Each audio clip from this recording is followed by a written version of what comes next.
नमस्कार साथियों, मेरा नाम है आर.के. सिंह। संस्कृति आईएएस के पीसीएस यूट्यूब चैनल के करंट अफेयर सीरीज में आप सभी का स्वागत है। आज के एपिसोड में हम बात करने वाले हैं अंतर्राष्ट्रीय घटनाक्रम पार्ट 2 की। इससे पहले हमने इसके पार्ट 1 को कवर किया था और जो भी महत्वपूर्ण न्यूज़ थी अंतर्राष्ट्रीय घटनाओं की, उन पर हमने बात की थी, कैसे प्रश्न बन सकते हैं और उनसे जुड़ी जो बातें थी उन पर भी चर्चा की थी।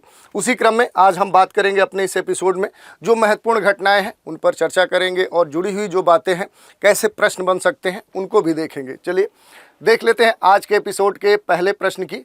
तो विश्व का सबसे अधिक ऊंचाई पर स्थित प्रतियोगी स्विमिंग पूल कहाँ निर्माण किया गया है, कहाँ निर्मित किया गया है, ये आपसे पूछा जा रहा है। विकल्प दिए गए हैं श्रीलंका, जापान, नेपाल और भूटान। आपको सही उत्तर का आपको चुनाव करना है।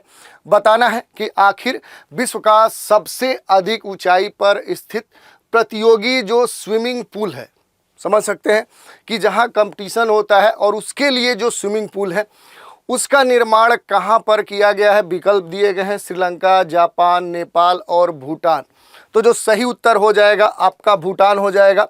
आप समझ सकते हैं पर्वतीय क्षेत्र है, ऊंचाई अधिक होगी, इस कारण से क्या है कि यहीं पर सबसे ऊंचा प्रतियोगी स्विमिंग पूल की स्थापना की गई है।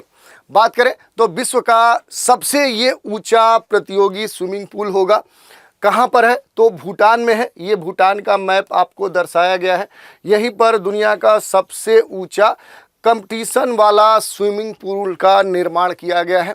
अगर इस पुल के ऊंचाई की बात करें तो जो हाइट है ये क्या है, सागर तल से बात करें तो लगभग क्या है कि 8200 मीटर ये ऊंचाई पर अवस्थित है। वर्ल्ड एक्वेटिक्स के द्वारा ये बनाया गया है। ये आपके लिए महत्वपूर्ण हो सकता है, किसके द्वारा बनाया गया है तो जो वर्ल्ड एक्वेटिक्स है इसके द्वारा ये निर्मित किया गया है। इसके निर्माण के पीछे अगर लक्ष्य की बात करें कि कौन से उद्देश्य को ध्यान में रखते हुए दुनिया का सबसे ऊंचा ये स्विमिंग पूल भूटान में बनाया गया है, तो कहें तो इस क्षेत्र में जलीय खेलों को और बढ़ावा देने के लिए, जो वाटर से संबंधित जो कंपटीशन है उनको बढ़ावा देने के लिए इस स्विमिंग पूल की स्थापना की गई थी। पूल्स फॉर ऑल कार्यक्रम ये क्या है, उसी का हिस्सा है। किसका हिस्सा है, पूल्स फॉर, अगर बात करें तो पूल्स फॉर ऑल प्रोग्राम्स, ये क्या है, उसी का हिस्सा है जिसके तहत इसका निर्माण किया गया है। इसके साथ आपको ये भी देख लेना है कि जो भूटान है, भूटान आखिर इसकी अवस्थिति क्या है, क्योंकि लगातार मैं कल से आपको इसके तरफ कह सकते हैं इशारा कर रहा हूँ कि जो भी करंट पढ़िए उससे जुड़ी हुई जो भी भौगोलिक जानकारी है वो आपको होनी चाहिए। जैसे ये हमने बात किया कि भूटान में दुनिया का सबसे ऊंचा जो स्विमिंग पूल है, खास तौर पे कंपटीशन को ध्यान में रखते हुए बनाया गया है, तो ये भूटान में है। ये भूटान का ज्योग्राफिकल लोकेशन है। यहाँ पर आपको ये देख लेना है कि आखिर इसकी अंतर्राष्ट्रीय सीमाएं किन देशों से लगती है। तो देखिए यहाँ पर अगर आप देखेंगे तो इधर भी इंडिया है, इधर भी इंडिया है, इधर भी इंडिया है। तो भूटान तीन तरफ से क्या है कि भारत के द्वारा घिरा हुआ है, यानी भारत से अंतर्राष्ट्रीय सीमा साझा करता है। और दूसरे तरफ क्या है कि इधर आपको चीन देखने को मिलेगा। तो ये दो देशों के द्वारा कह सकते हैं कि मूल रूप से घिरा हुआ एक देश है। इसके अलावा इसकी राजधानी आपको पता होनी चाहिए, थिम्पू है। यहाँ पर अगर आप आएंगे तो यहाँ पर हिमालय का भी आपको विस्तार देखने को मिलेगा। दूसरी तरफ यहाँ कई सारी नदियाँ आपको देखने को मिलेंगी। इधर तोरसा है, संकोस है, मांगदे है, कुरु है। इधर आएंगे तो धनमगेचू है। कई सारी नदियाँ आपको देखने को मिलेंगी। तो ये सारी इन्फॉर्मेशन आपको पता होनी चाहिए। चलिए अगला प्रश्न देख लेते हैं। दूसरा प्रश्न है, विश्व वन्यजीव अपराध रिपोर्ट 2024 के अनुसार 2015 से 2021 के दौरान सर्वाधिक प्रभावित पशु और पौधा, दो चीजें पूछी जा रही हैं, एनिमल और प्लांट, कौन है, किससे, तो विश्व वन्यजीव अपराध रिपोर्ट 2024 के अनुसार 2015 से लेकर 2021 इस दौरान, इस समय अंतराल के दौरान सर्वाधिक प्रभावित होने वाला पशु कौन है और कौन सा पौधा है। विकल्प दिए गए हैं। पहला विकल्प है चीता और फर, बी है गैंडा और देवदार, सी है बाघ और यूकेलिप्टस और डी है हाथी और चंदन। आपको सही उत्तर का चुनाव करना है। सही जो उत्तर होगा आप बताइए क्या हो सकता है। चीता होगा, फर होगा, कि गेंडा और देवदार होगा, बाघ और यूकेलिप्टस होगा, या फिर हाथी और चंदन होगा। तो देखिए जो सही उत्तर हो जाएगा वो हो जाएगा गेंडा और देवदार। थोड़ा सा इसके बारे में हम बात कर लेते हैं। विश्व वन्यजीव अपराध रिपोर्ट 2024, ये जो रिपोर्ट है ये ड्रग्स और अपराध पर संयुक्त राष्ट्र कार्यालय उसके द्वारा ये जारी की जाती है। इस रिपोर्ट के अनुसार 2015 से लेकर 2021 इस समय अंतराल में सबसे अधिक प्रभावित होने वाला जो पशु है वो क्या है, वो गेंडा है। और सबसे अधिक प्रभावित होने वाला अगर पौधे की बात करें तो वो देवदार है। तो इस तरह से हमने इसका उत्तर देख लिया। अगला प्रश्न है, किस देश ने विदेश मंत्रालय से आधिकारिक बयान के लिए एक एआई संचालित प्रवक्ता का अनावरण किया है? विकल्प हैं इजराइल, रूस, यूक्रेन और फ्रांस। सही उत्तर का आपको चुनाव करना है कि आखिर सही उत्तर क्या होगा। किस देश ने विदेश मंत्रालय से आधिकारिक बयान के लिए एक एआई संचालित प्रवक्ता का अनावरण किया है? बताइए, इजराइल होगा, रूस होगा, यूक्रेन होगा या फिर फ्रांस होगा? सही उत्तर क्या होगा? तो आपका सही उत्तर हो जाएगा यूक्रेन। थोड़ा सा इसके बारे में हम देख लेते हैं। देखिए, अगर बात करें तो यूक्रेन ने विदेश मंत्रालय से आधिकारिक बयान के लिए एक एआई संचालित प्रवक्ता का अनावरण किया है। एआई संचालित, आर्टिफिशियल इंटेलिजेंस संचालित एक प्रवक्ता का अनावरण किया है। विश्व स्तर पे यूक्रेन इस तरह की पहल करने वाला पहला प्रयास भी है और कह सकते हैं कि ये उसके द्वारा किया जाने वाला पहला प्रयास है।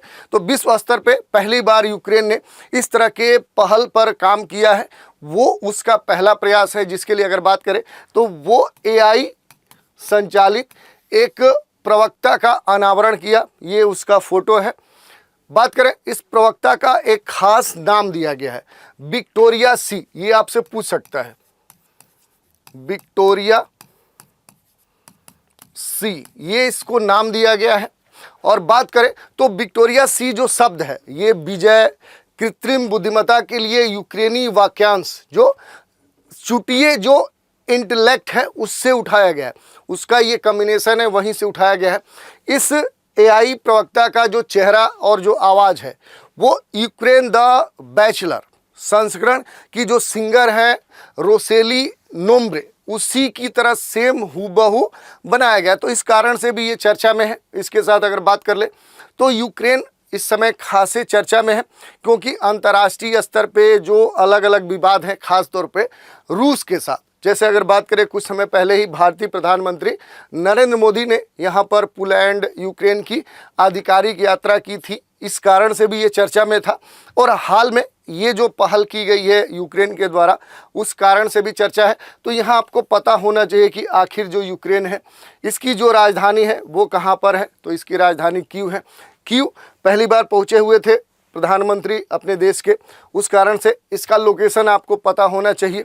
दूसरी बात करें तो यहाँ पर कौन कौन से देश हैं जिनकी अंतर्राष्ट्रीय सीमाएं यूक्रेन से लगती हैं। इसके अलावा यहाँ पर कौन से जलीय क्षेत्र है, जैसे ब्लैक सी है, इधर आएंगे तो सी ऑफ अजोब आपको देखने को मिलेगा।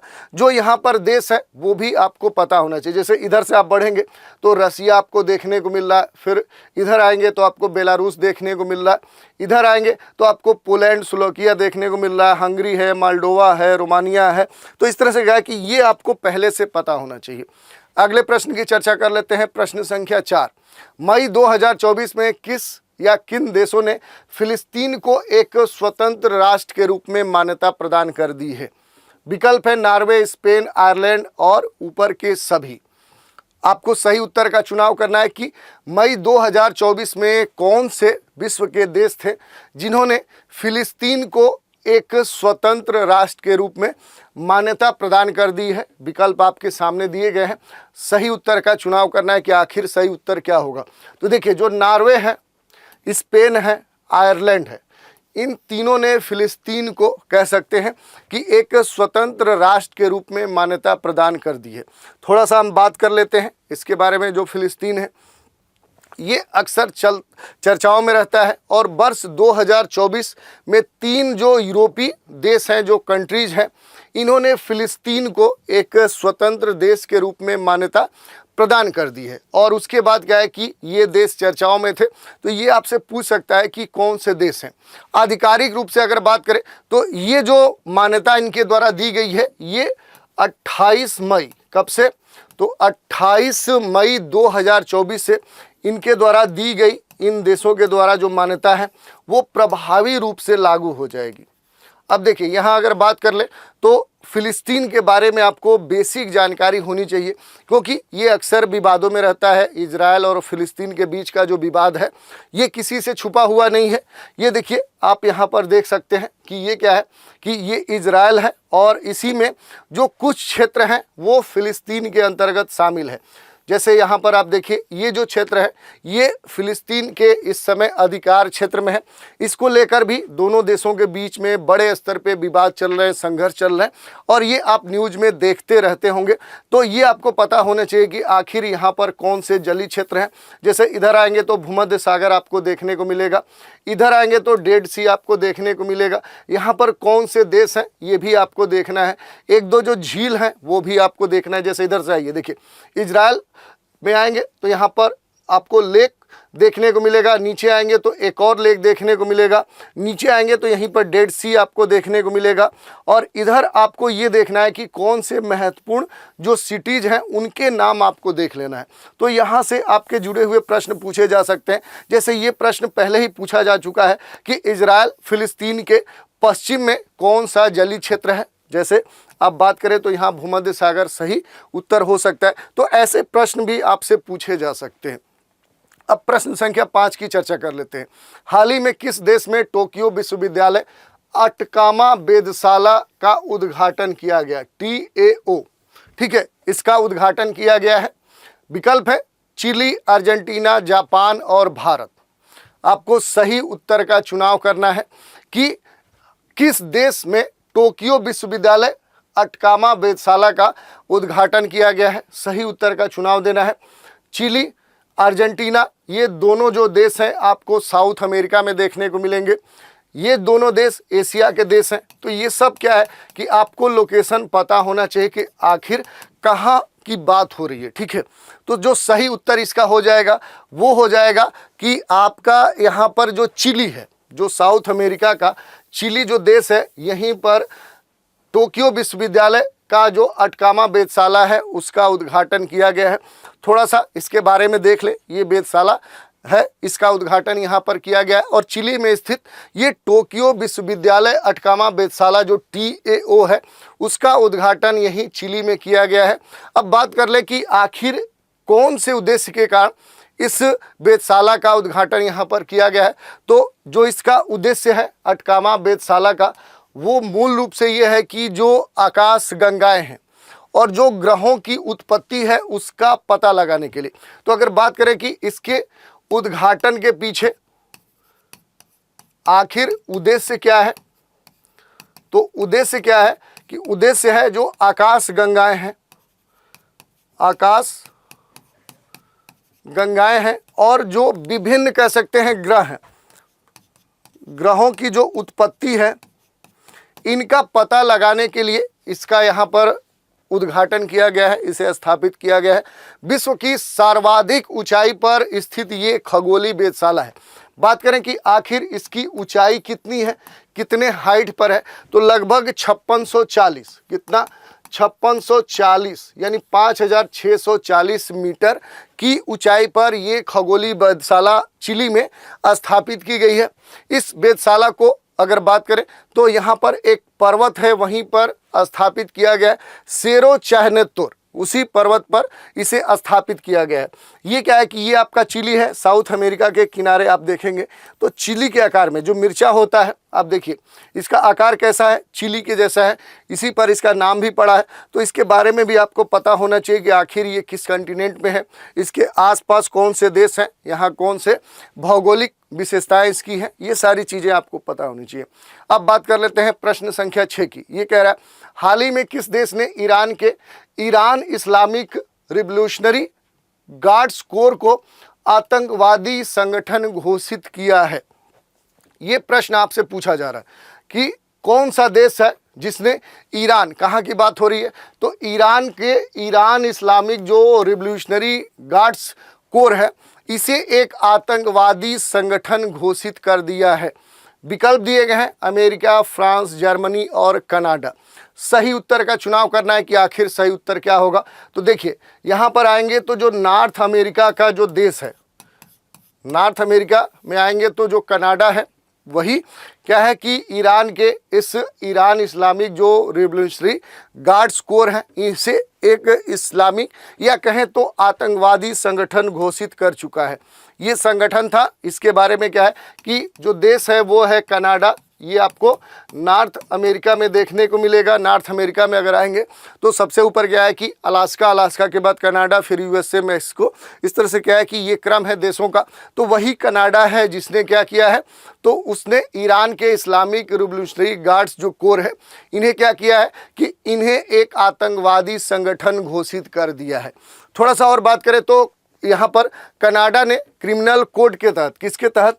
क्रिमिनल कोड के तहत इस समूह को आतंकवादी समूह घोषित करने का फैसला कर लिया है। ये काफ़ी विवादित भी रहा है संगठन, इस कारण से ये चर्चाओं में था। अब अगला प्रश्न देख लेते हैं। हाल ही में किस देश ने पशुधन यानी पशुओं के डकार पर लगने वाले बर्फ टैक्स को समाप्त कर दिया है? देखिए बड़ा यूनिक प्रश्न है, आपसे पूछा जा सकता है, इसीलिए हमने इसकी चर्चा करने की यहाँ पर उल्लेख किया है कि ताकि अगर इस तरह का प्रश्न आपसे पूछ दे तो आप सही उत्तर का चुनाव कर ले। विकल्प दिए गए हैं डेनमार्क, फिनलैंड, न्यूजीलैंड और ऑस्ट्रेलिया। प्रश्न क्या है कि किस देश ने पशुधन यानी पशुओं के डकार पर लगने वाले बर्फ टैक्स को समाप्त कर दिया है? तो कौन सा देश है, इसका चुनाव आपको करना है। तो यहाँ पर अगर बात करें तो जो न्यूजीलैंड है, उसी ने इस तरह का कदम उठाया है। किसानों के तीखे विरोध के बाद यहाँ पर न्यूजीलैंड में जो बर्फ टैक्स है उसे समाप्त कर दिया गया है। क्यों किया गया है? तो यहाँ पर जो किसान हैं उन्होंने इसका विरोध किया और उसके बाद यहाँ की सरकार ने इस तरह का निर्णय लिया है।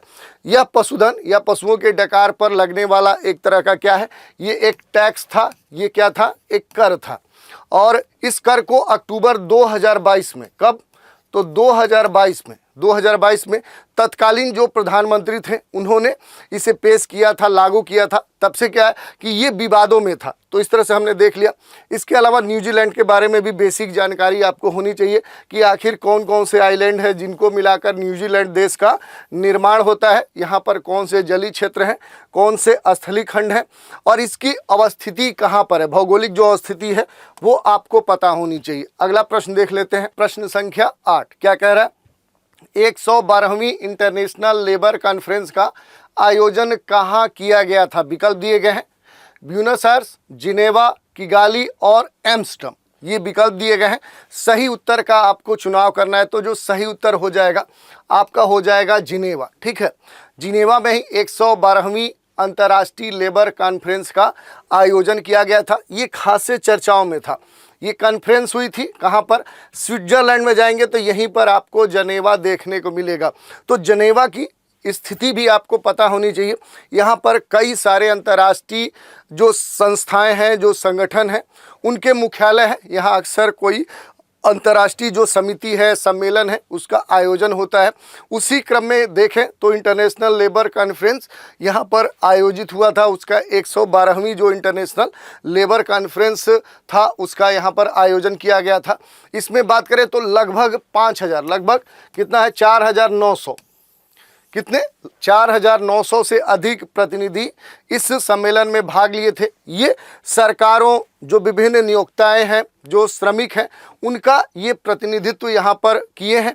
और ये इस कारण से जो कॉन्फ्रेंस हुआ था ये चर्चाओं में था। अब बात कर लेते हैं जो स्विट्जरलैंड है। अक्सर जब इसका नाम हम सुनते हैं तो हमें ये कहा जाता है कि पृथ्वी पर यदि स्वर्ग है, जैसे ये कहा जाता है कि अपने देश का जो जम्मू कश्मीर क्षेत्र है वो एक तरह से स्वर्ग है, वैसे ही क्या है विश्व में जो स्विट्जरलैंड देश है इसे एक तरह से स्वर्ग की उपाधि दी गई है।